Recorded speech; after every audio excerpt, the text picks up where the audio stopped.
made it to Chiro Hustle. Sit back and learn from the greatest influencers in the profession on the world's #1 chiropractic podcast.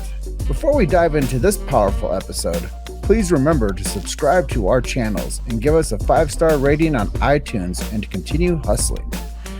This episode is sponsored by Transact Card, Align Life, Neuro Infinity, Imaging Services, Chiro Health USA, Chiro Moguls, Pure Chiro Notes, Titronics, Sherman College of Chiropractic, New Patients in a Box, Life Chiropractic College West, Pro Hockey Chiros, Pro Baseball Chiros, and the IFCO. Let's hustle. Hey guys, welcome to episode 506 of the Chiro Hustle podcast. I'm your producer, Luke Millette, and here's your host, James Chester. So today we have the opportunity of interviewing Kathy Weidner. And if you want to hear a story about how all of us are better than one of us, stay tuned. Welcome back. This is another episode of the Chiro Hustle podcast. I'm really excited for this one. We have Kathy Weidner coming on today. Great resource for chiropractic. We just had a chance to have a little off-camera conversation about her background, and I know that this is going to be full of value. And anybody watching this, you should probably take your pen out right now and sharpen it, your pencil, or whatever you need to do, but take some notes today because this is going to be full of value and information. But before we get into episode 506 of the Chiro Hustle podcast, I'm going to let you guys know the big why. Why do we do what we do over here? Well, first and foremost, First Amendment is important to us, and freedom of speech is absolutely important to us. So our show protects freedom of speech. Our show also believes in family health freedom and medical freedom. So we host a great variety of people that are talking about things like this. And we also believe in protecting BJ Palmer's Sacred Trust. If you guys don't know what that means, go to your favorite search engine right now and look for BJ Palmer's last words, BJ Palmer's Sacred Trust. You're going to know a whole lot more about chiropractic than you did before you did that. And then we also believe in subluxation-based chiropractic. I know it's kind of crazy that we have to say that in today's era, but we do. And then we believe in innate intelligence and universal intelligence, that when man or woman, the physical gets adjusted, it connects them to man or woman, the spiritual. And with that being said, Kathy, welcome to the show. Thank you so much for having me. I'm excited. I am more than excited because you've been a part of this profession for 40 years. Yes, indeed. And some may know me rather than Kathy Weidner, instead as Kathy Mills Chang, but same person, same old biddy. That's right. And 40 years of going through the chiropractic science, philosophy, and art. What are some of your takeaways? Well, I started in 1983 with a chiropractor that was a Sherman grad, and actually didn't graduate from Sherman because that was back when there was a challenge. You had to go somewhere else to graduate or something. But I learned about chiropractic from some of the most basic tenets. Every new patient had to attend what they called the lecture at that time. And, the room would be just stoked full of people. Often I had to babysit because they would bring their kids and we'd go in the other room and do that in those old days. And took me to Parker. I'm looking at my plaque from Parker right now above my head, January of 1984. So within my first year, I was at Parker learning basic principles. And from that time, I became a devotee and interested in everything Jim Sigafus had to say. And he, at those days, would teach how many days it took for skin cells to regenerate and heart cells and all of these things. And as a young CA, I could literally quote every one of those things as I helped to educate my patients and my doctor's patients. And what's interesting to me is now, all these years later, and sort of the winding road that I've taken through the business side of chiropractic, so much away from the clinical side, the changes that have happened to us are, in most everybody's opinion, we'll see, either just really, really good or really, really bad. And I find myself a centrist, very much a centrist. I think that the biggest changes I've seen around regulations and the things that apply, I love working with the most philosophically based chiropractors, because what that does for me is it reminds me of my roots, and it tells me that if you can be that congruent in your philosophy and your clinical practice, you have the ability to be that congruent in your business. And so they're some of my favorite people to work with.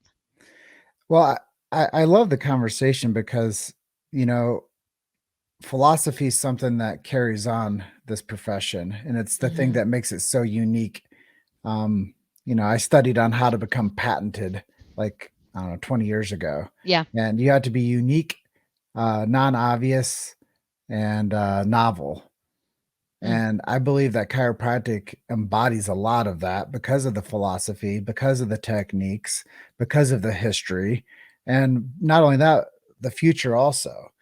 Like I common times say over the past couple of years that like if it wasn't for chiropractic in the health world of freedom of health, we would be checkmate.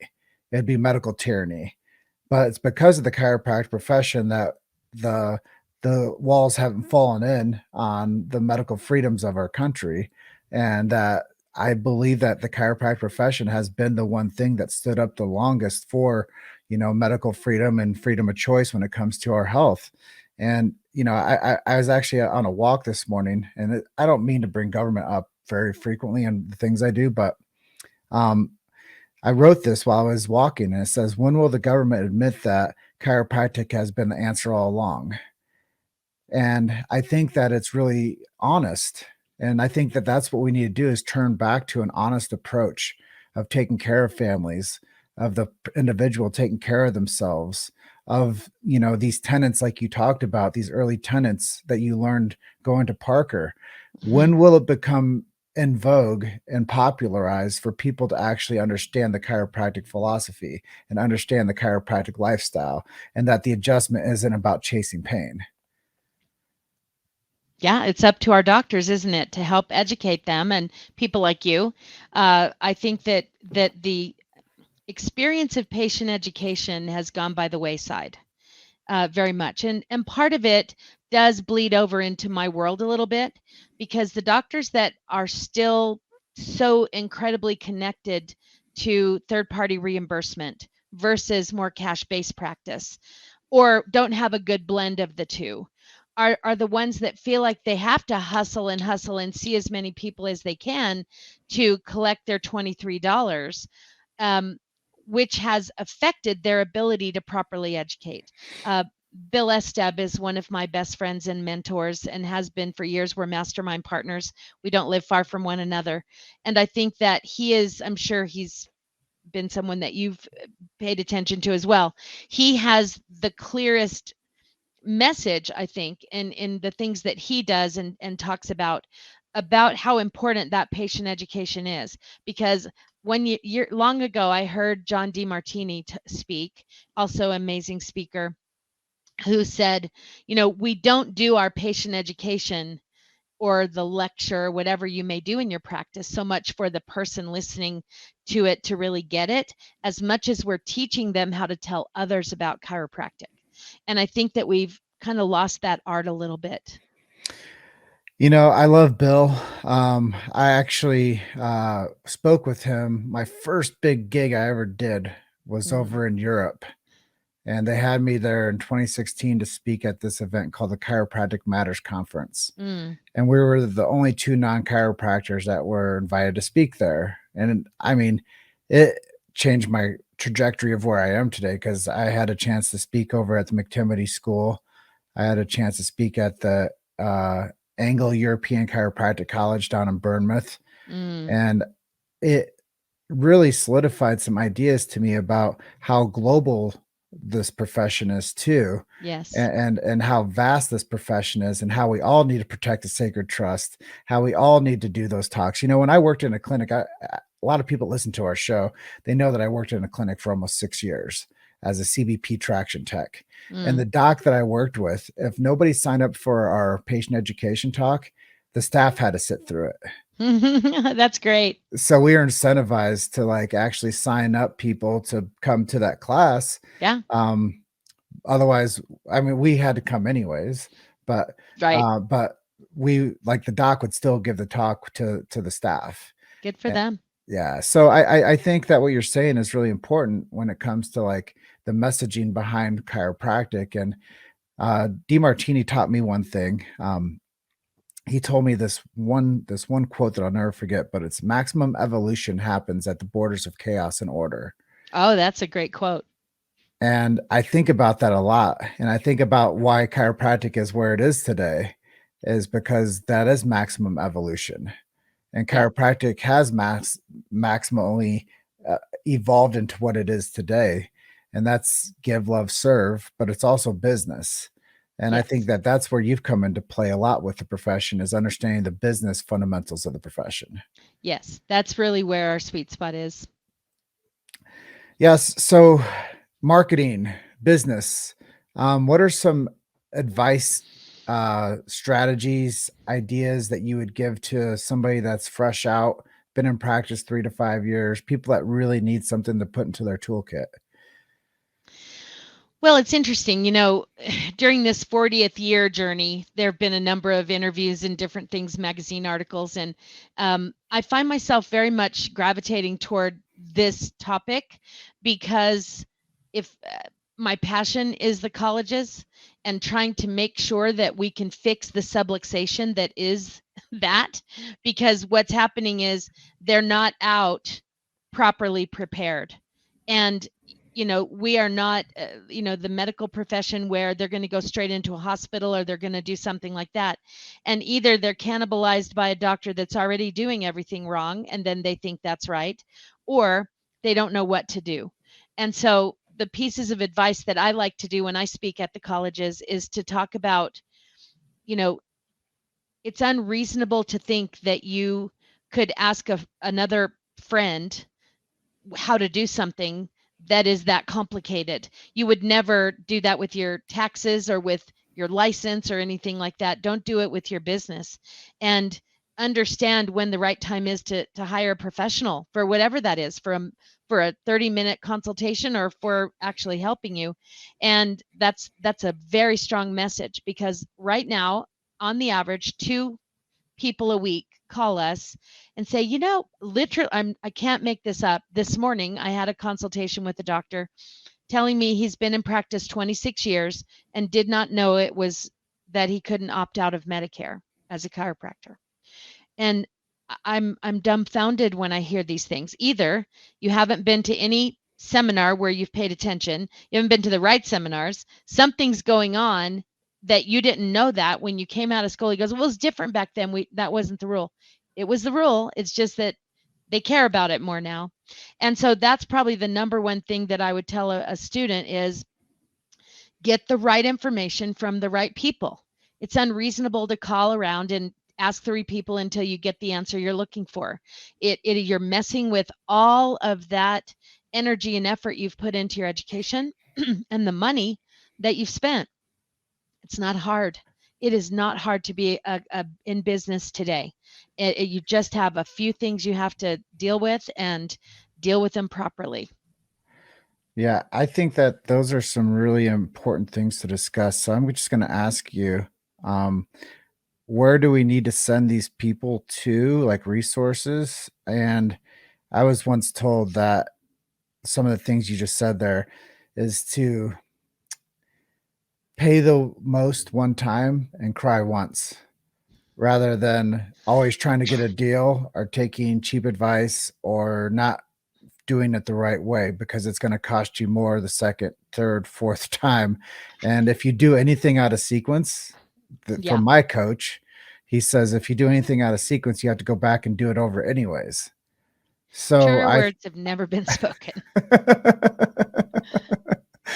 So I think that there's a lot to say about what I'm going to ask you next is, what are the resources? Where do we send people for this type of help?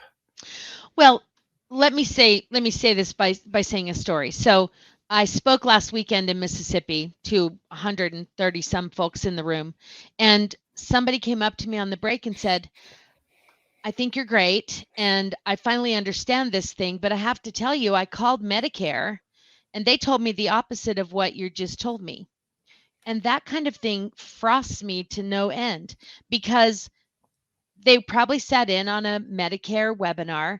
Who chiropractic is the square peg, certainly in their world. And unfortunately, it is the worst place to go to get information about what you should be doing in chiropractic. And I'm not here to promote myself, but I need to tell you, we are the largest company in the profession with 350 years experience in the profession. We have the largest team of certified specialists doing what we do in compliance, Medicare, billing, coding, documentation. We do audit defense. We really are the people. We are a team. We're not a one-man show. We're not a one-woman show.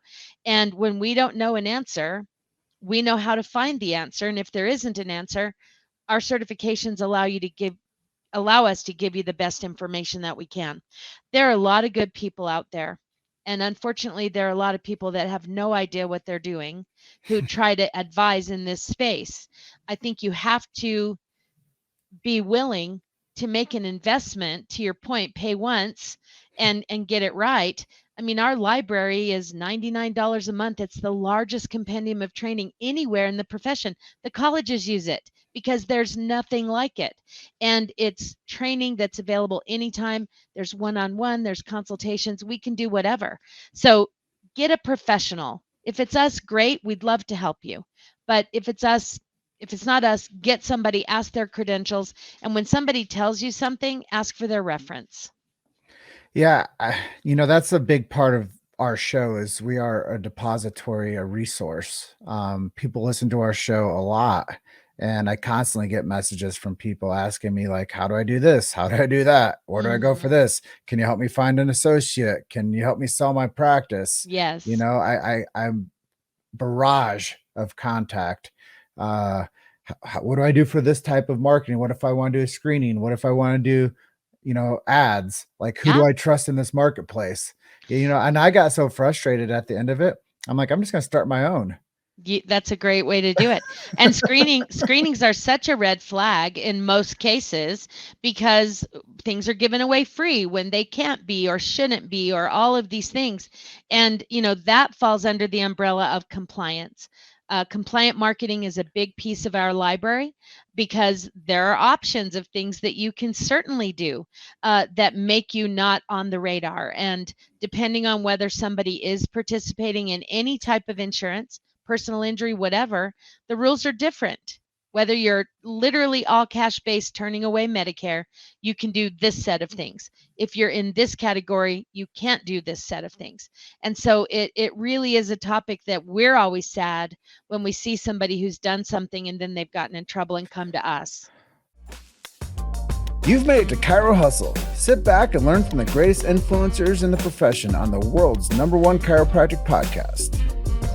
This episode is sponsored by Transact Card, Align Life, Neuro Infinity, Imaging Services, Chiro Health USA, Chiro Moguls, Pure Chiro Notes, Titronics, Sherman College of Chiropractic, New Patients in a Box, Life Chiropractic College West, Pro Hockey Chiros, Pro Baseball Chiros, and the IFCO. Let's hustle.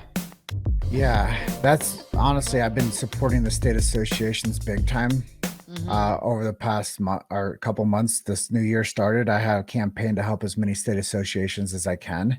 Great. And a big part of that is because most of the time when people come into the state association need and become a member, it's when they're actually done something that they need help with and they're not a member already. So I always urge people to support their state associations because those dollars and your connection with that group are the reason why you can still practice if there's an infraction that happens, because they're the ones that are going to support you in your license to make sure that you can be a solvent practitioner and that you're not going to, have a big issue. So I think that if anybody does watch this and they do watch this, that they will get a chance to understand that you should become a member of your state association for the reasons that Kathy just said. But I think I do have to push back a little bit on that. And nobody is a bigger supporter of the Chiro Congress and state associations than I am. But the states are not able to have the quality of people. They can't afford that because the doctors don't join. So they are so valuable for looking out for global things in your state, your licensure, when the sunset comes up, all of those kinds of things. But I mean, there's a reason why many states use us, because they don't have the person on staff who can answer it. And so I'm 1,000% in agreement. Your first adjustment of the month, that fee should go towards your state association membership. Pick a national association or somebody doing something big that's important to the profession. Do your other donations. By the time you're done with your first hour, the first day of the month, you have now paid your insurance that you need to pay, and then the rest of that money is yours. But you've got to pay your dues first. You have to. And here's the best thing. I'd recommend everybody put this on auto debit and just have it to where you don't have to go and do it. Just have it set Totally. up on autopilot to where it just like pulls, and then you just know that you're taking care of all the business. And can put your head on the pillow. We literally we just did a whole review, had a person come in and do a deep dive on our company. And part of it was from a strategic point of view. They talked to a bunch of our clients. And one of the things that she told me is the doctor said, I am a member of KMC University because I want to be able to put my head on my pillow at night and sleep soundly. And I think that whoever you find, that's what every one of you deserve. So I know that we have a deeper question set today, but I would like to have you back on sometime to talk just specifically about compliancy with marketing Love to. and compliancy within new patients Yes. and strategic like truth for people to follow to where they can put their head on their pillow at night. Yeah, that's a good feeling. It is. So global community. I know we talked earlier. I'm hyper focused on chiropractors and their local communities and what they're doing to stay connected, but you have a global brand and it doesn't have like a hyper focus to a local like market. So what are you doing to stay connected and to add value to the chiropractic profession globally? Well, in fairness, my market is not much past the US, because we do really focus very heavily on the regulatory side of things, the third party world, state regulations, things of that nature. I think that we have the largest compendium of CA training anywhere. So we have Canadian people and other people that come and partake of some of that, especially our clinical training. Our triple CA certification is second to none. And what I find for me is that I was taught very early on by a chiropractor I worked for that if you give with your left hand, your right hand will never be left wanting. And so I always strive, and one of our core values of our business is to give more than we get. So we do a tremendous amount of education on Facebook, in our Facebook group. We do a tremendous amount of education that is provided to through a chronicles that we do once a quarter, all new payer updates and things like that, to really for the whole United States. And anything that we have on our radar, we try to help as well. So I think from that aspect, we are serving. I've spoken in all 50 states. We have clients in all 50 states. So we really are able to know the rules and the laws of all of those states. And any doctor from any of those states could work with us. We do support their state associations. We do a lot of free training for them. They can charge. We provide a speaker. We have a whole HIPAA training that we do for one state that send their people to our website, and the state receives the financing for that. So that's really the way that we stay connected. And there was a time when I was, teaching 40 seminars a year because so many people were asking me to come and speak and speak at their conventions and things. So I feel really connected in a lot of ways to those states. Yeah, it's an honor to like get to know you on this format, and for you to come on and be a guest with us on Chiro Hustle. It's I think that you have a powerhouse full of knowledge over there, and we're in the same state, so I'll likely be over in the Denver market from time to time. So I'll shoot you a message and see if Please do. we can't get a little one-on-one time together. I'd love it. But let's talk about some of the people that have helped, transition you in becoming who you are today. Who are some of your heroes and mentors that have helped form you into who you are? Well, I think profession-wise, I certainly would speak to, what I learned from Jim Sigafus early on, and what I learned in those early days. The first chiropractor I ever worked for was named John Connors, and he owned Natural Life Centers in Arizona, where I started my career. Arlen Foer, the inventor of the activator, saw me early on speaking in those days in Arizona, and brought me on to teach his national CA seminar. He saw something in me that nobody else did, and I don't know that I'd be where I am today without that. Dr. Ed Weathersby in Arizona, another big hero of mine, who we adopted our son, and I didn't know what I was going to do, and he needed somebody to come work whatever hours I needed to, but please just fix my situation. And that provided a space for me to be able to be both a mom and a worker, which was amazing. I had an opportunity to work at the ACA, and there were some amazing leaders there that do things behind the scenes that chiropractors have no idea. Even if they're not a member of the ACA, they're protecting things that they do. I know there's a political conversation around that, but the non-political pieces of things that those leaders do, the profession will never even know about. And then I'd say Mark Sana, who hired me with Breakthrough Coaching when I moved back to Colorado. And again, I was the first non-chiropractor to be a coach in his program. And then he gave me wings when I needed them to form my own company. We are still very close friends today, and no animosity. The fact that we have some, sort of competition, really, not really, because we don't do what they do. But these are people that I was able to sort of use as stair steps as I proceeded through my, my career. And on the career side, it's absolutely been that, no question.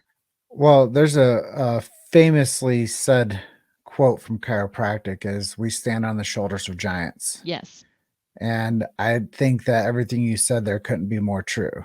Yeah. As we do stand on the shoulders of giants. And it takes me back to this thing I wrote while I was walking this afternoon is, when will the government admit that chiropractic has been the answer all along? And I think that it goes back to, you said, I don't want to politicize this, but there's some truth in what you said is, we're all in this to help the chiropractic profession move along. Right. And one of the things you said earlier was, all of us are better than one of us. And I really believe that. I think that all of us are better than one of us, and there's no competition. It's a blue ocean out there. And marketing, for people that don't know this terminology, is a blue ocean is there's almost no competition out there.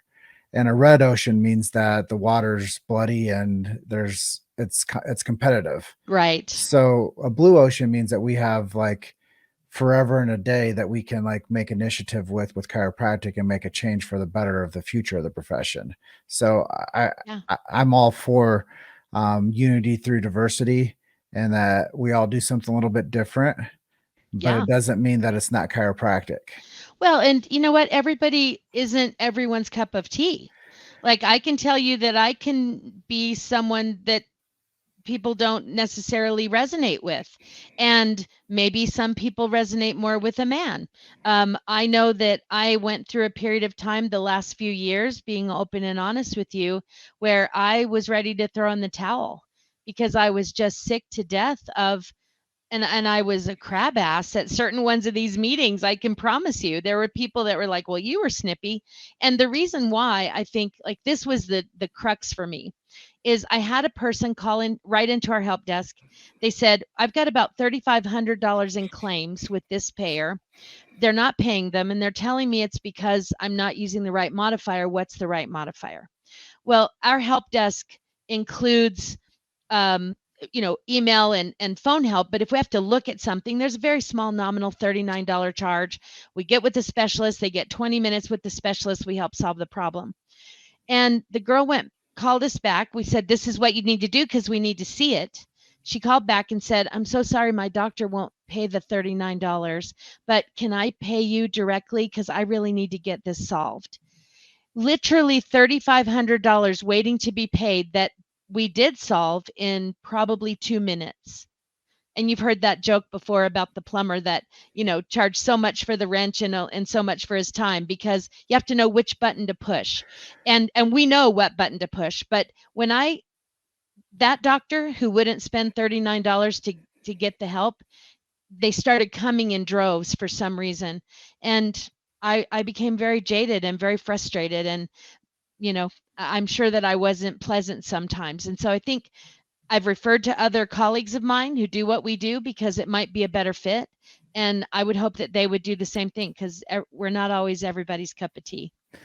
Yeah, the big takeaway there is it reminds me of the old shoemaker parable, where there's the shoemaker's kids they have holes in their shoes. Mm-hmm.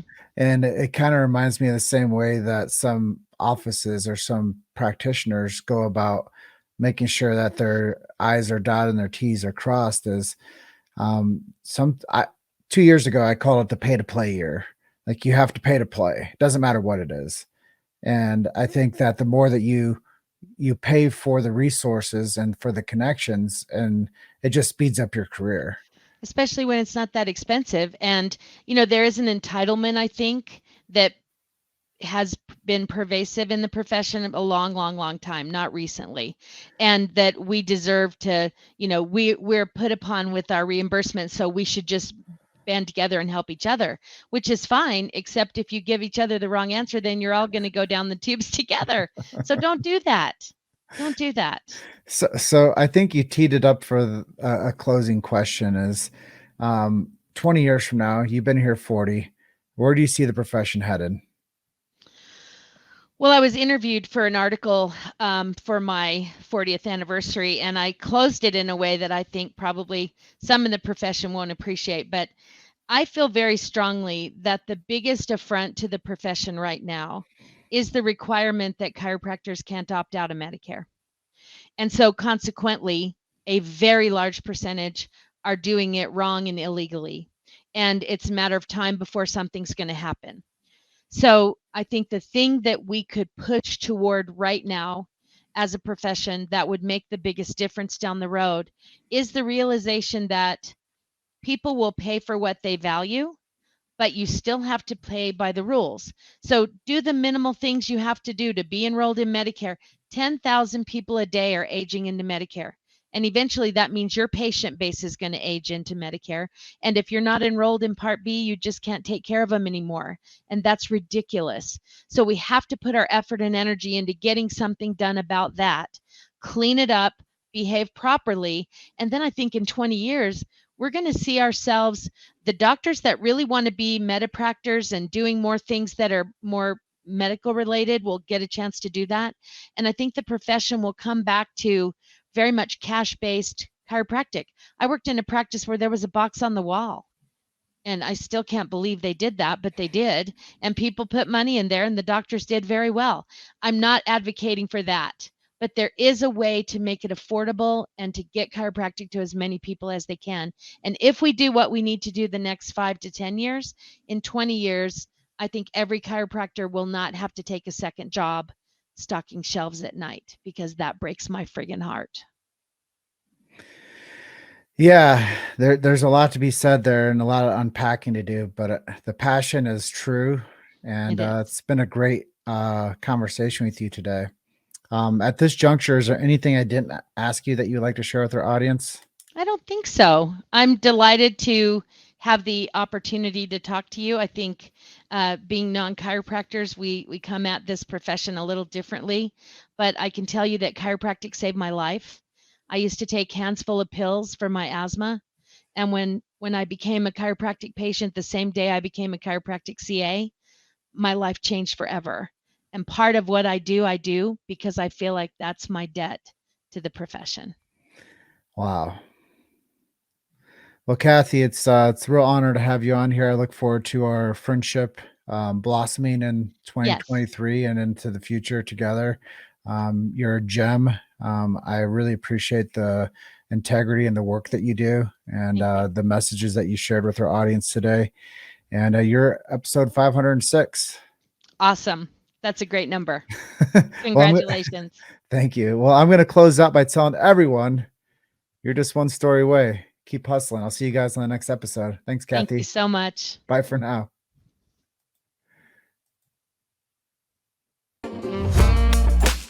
Thanks for listening to Chiro Hustle. Don't forget to subscribe and check back next week to continue hustling.